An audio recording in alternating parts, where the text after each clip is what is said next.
Let's get another one of these. Okay. Here's question number 2 about Easter. Jim got that last one right. According to the book of Matthew, when the women arrived at the tomb, it was still sealed. But according to Mark, Luke, and John, when they arrived at the tomb, it was already open. Question number 2. Who was at the tomb when the women arrived to visit it? Which line? Line 3. Joseph in California. Are you there? Yes, I'm here. Can you hear me? Yes. Hi. Sorry, I'm having trouble hearing you. I did have an answer to your question. All right. Okay. Going over the Gospels, I'm an atheist, and after I finally lost faith... I think all the Christians are in church today, and that's why they're not calling us. Yeah, that's what I was going to say. And also, I've noticed from past experience on this show, anytime you come prepared to talk about some, Bible contradiction issue or anything, and you clearly are ready to talk about it, they don't call. It's a fact. Oh, well. Go on. That means that we atheists get to say what the Bible means today. Goody. That's awesome. So go on. Well, I actually started reading the Bible. One of the reason I lost faith was because the Bible condoned slavery. And after that did it. I just couldn't dance around it anymore. But anyways, I studied the Gospels to see if there's some contradiction in the New Testament, and I found many of them. And the ones I was most proud of was the situation you're talking about when they go to the tomb, who was already there. I think in one of them it said there were 2 Roman soldiers there, and then there was some sort of earthquake, and the stone got rolled aside, and the soldiers fell unconscious or something, or ran away. And then in another, it said no one was hey, there. Joseph, let's not get ahead of ourselves, because we might have questions related to those other things.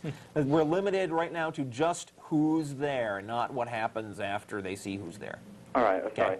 Else we might not be able to ask our other questions later. Very sorry.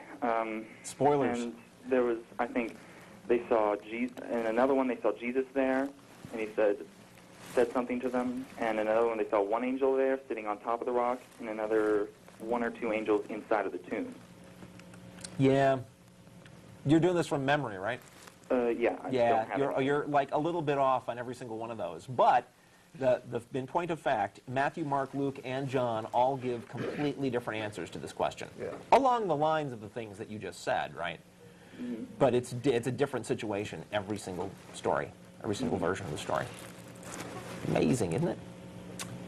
Yeah. Okay, is that all you got? That's pretty much it. Okay. Thank you for taking my call. Have Thanks a nice for day. calling, Joseph. Happy Easter. Goodbye. We've got an Austin caller next, and then I'd like to make another comment about the resurrection story after we take Al in Austin, who I believe wants to answer some more of your questions, or at least the last one. I'm sorry, but Joseph seems to have stolen your thunder. But are you there, Al? I'm here. Hi. Well, my answer to that question was the Archangel Gabriel. Mm-hmm. That's it? That's your answer? That's my answer. Yeah. Okay. That might fit with the book of Matthew, which says that there was an angel there. Okay. None of the other books, none of the other 4 books, Mark, Luke, or John, specify angels. They talk about, one says, I'm sorry, Matthew says 1 angel, John says 2 angels, Mark says a young man, and Luke says 2 men. Oh, okay.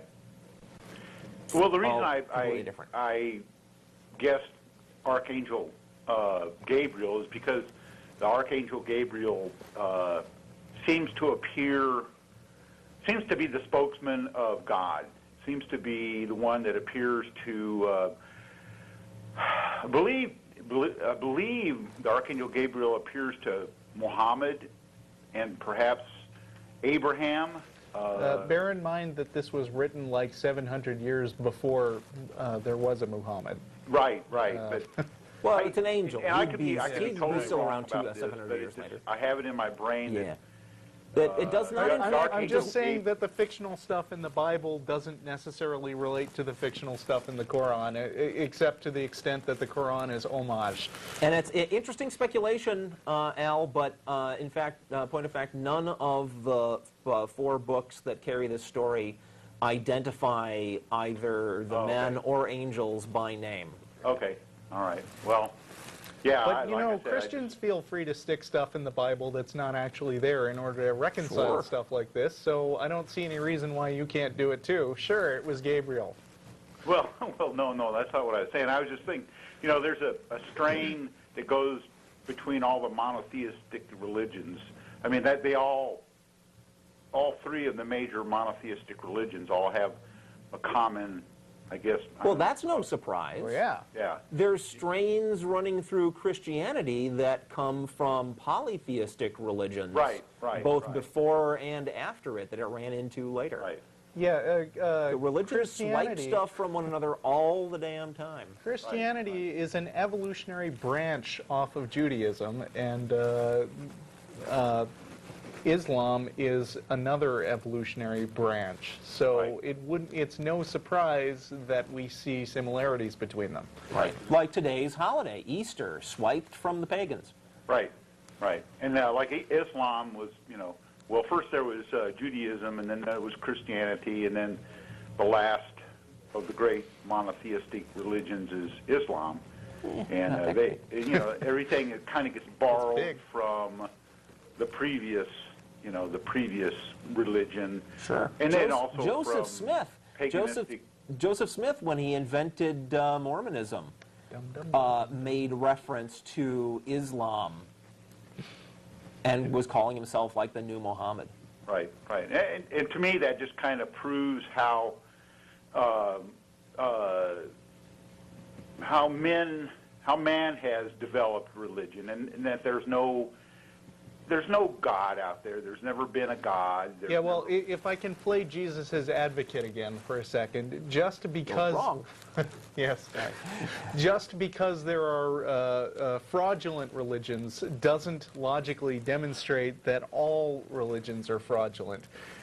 It's kind of like this example of James, the Amazing Randy, showing how you can bend spoons like Uri Geller, and he said, well, you know, just because I can bend spoons using sleight of hand doesn't mean that Uri Geller doesn't have magic powers. It's just that if he's bending the spoons by magic, then he's doing it the hard way. Same thing with the religions. They might be supernaturally inspired, but we already know that people can make stuff up and turn it into a big religion. Right. And to me, that's the essential point, is that religion is pretty much man-made. I mean, humans developed it. If humans didn't die, and if humans didn't believe in magic, I don't think there would be religion. That's what kind of how I feel about it. But I think you'd find we tend to agree. Yep. Okay. All right. But anyway, I just thought I'd give it a shot at trying to answer that Thanks, Al. question. So, and No like cracker your for show. you, I'm afraid, but but good try. Appreciate it. All right. Thank you for Bye. calling.